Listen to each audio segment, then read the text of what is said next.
Assalamualaikum warahmatullahi wabarakatuh. Perkenalkan, nama saya Gustianti dengan NIM akhir 0023 dari kelas 6B Prodi Tadris IPA. Akan melaksanakan tugas akhir semester atau UAS mata kuliah Kapita Selekta, dosen pengampu Bu Feni Widianti MPD. Nah, pada kesempatan kali ini saya akan membawakan materi dengan tema unsur senyawa dan campuran. Nah, kita langsung saja masuk ke dalam materi yang akan kita bahas. Nah, dalam materi itu ada komposisi.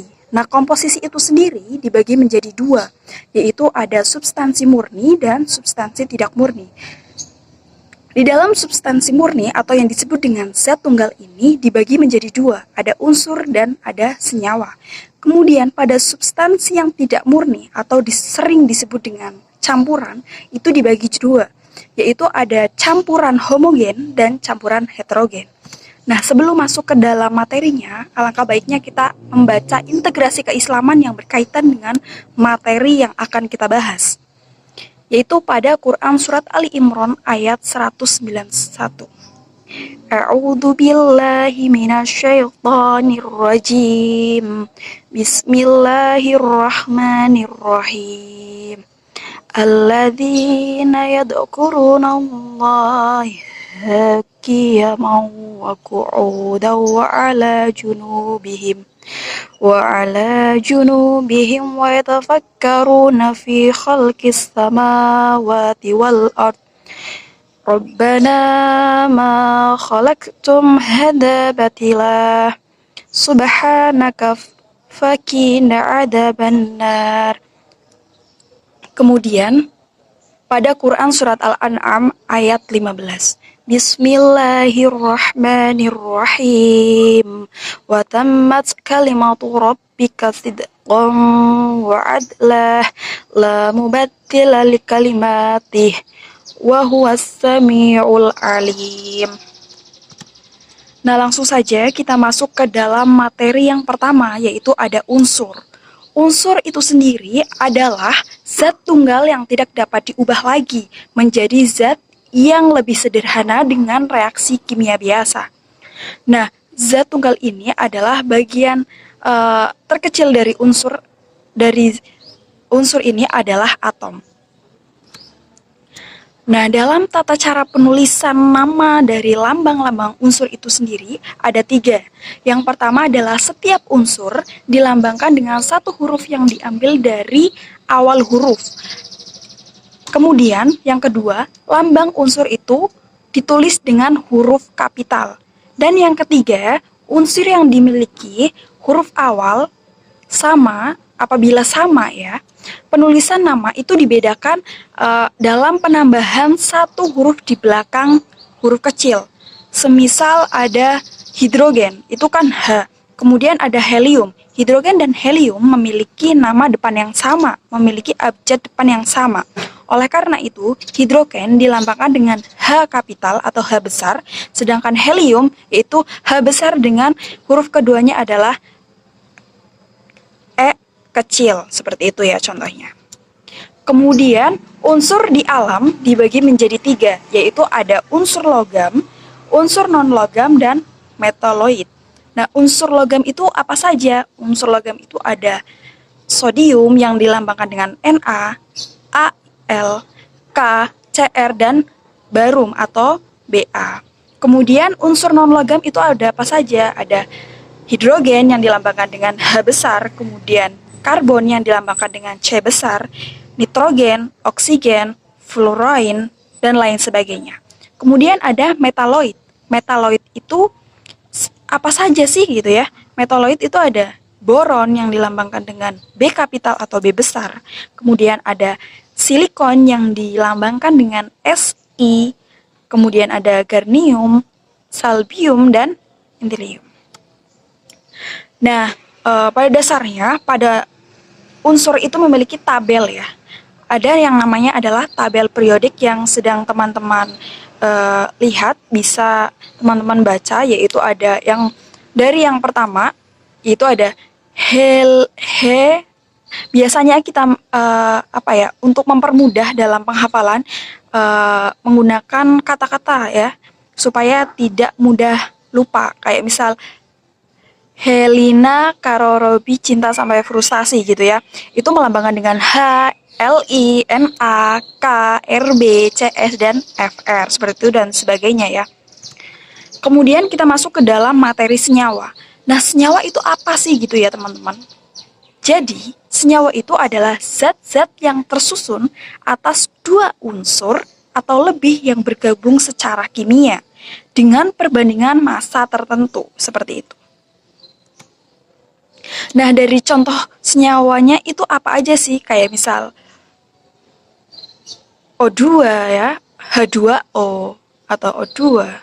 Kemudian ada NaCl, seperti itu ya. Itu kan adalah gabungan dari misal NaCl itu dari Na dan Cl yang memiliki perbandingan massa tertentu sehingga menjadi senyawa, seperti itu. Nah, kita lanjut ke materi yang selanjutnya, yaitu ada campuran. Nah, campuran ini merupakan materi yang tadi ya, campuran itu kan dibagi menjadi dua. Nah, sebelum masuk ke dalam itu, kita harus tahu pengertian campuran itu sendiri itu apa gitu ya. Jadi, campuran itu adalah materi yang tersusun dari dua macam atau lebih zat yang tidak terikat secara kimia dan dapat dipisahkan secara fisika. Dalam arti di sini, bahwa campuran itu adalah campuran dari dua zat atau lebih ya, yang bisa dipisahkan lagi secara proses fisika. Fisika itu dapat terlihat seperti itu ya. Nah, dalam campuran ini dibagi menjadi dua, ada campuran secara homogen dan campuran secara heterogen.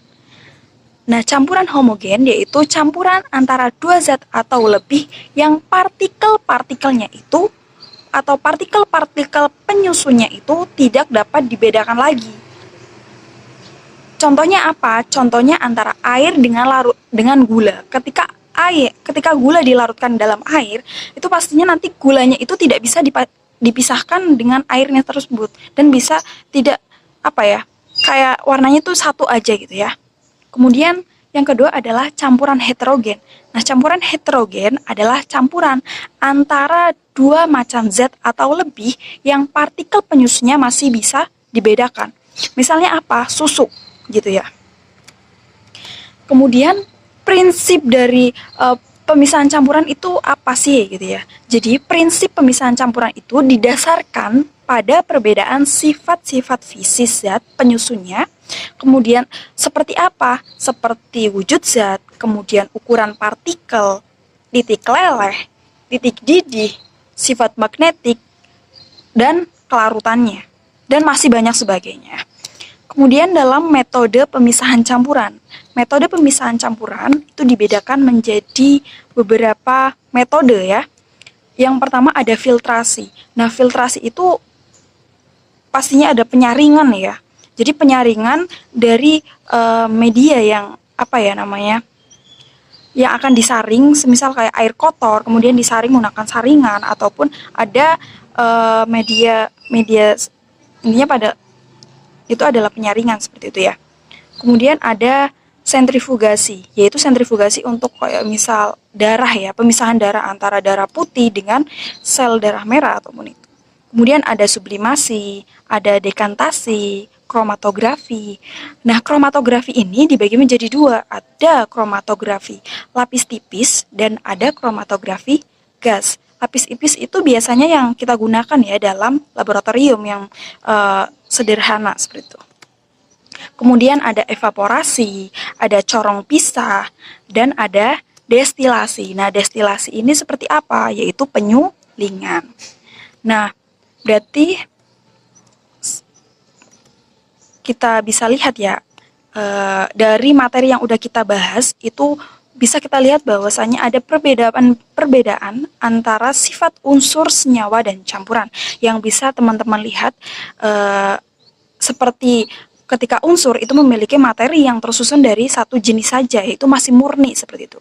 Kemudian untuk senyawa itu adalah sesuatu yang terbentuk melalui reaksi kimia. Kemudian kalau campuran itu terbentuk tanpa adanya reaksi kimia dan terbentuk dari dua zat atau lebih partikel seperti itu. Kemudian ada miskonsepsi ya. Nah, miskonsepsi ada beberapa. Yang pertama yaitu beberapa siswa itu menganggap bahwa semua zat murni itu merupakan zat yang partikel penyusunnya belum bergabung dengan partikel zat lain. Sehingga campuran unsur itu dianggap zat murni. Padahal antara yang murni itu disebut dengan unsur, dengan campuran itu sangat berbeda ya. Kalau misal campuran itu memang sudah tercampur dan memang itu ada takaran-takarannya tersendiri. Faktanya bahwa unsur adalah bahan dasar yang tidak dapat terurai atau bisa disebut dengan zat yang murni seperti itu. Sedangkan senyawa atau gabungan unsur dapat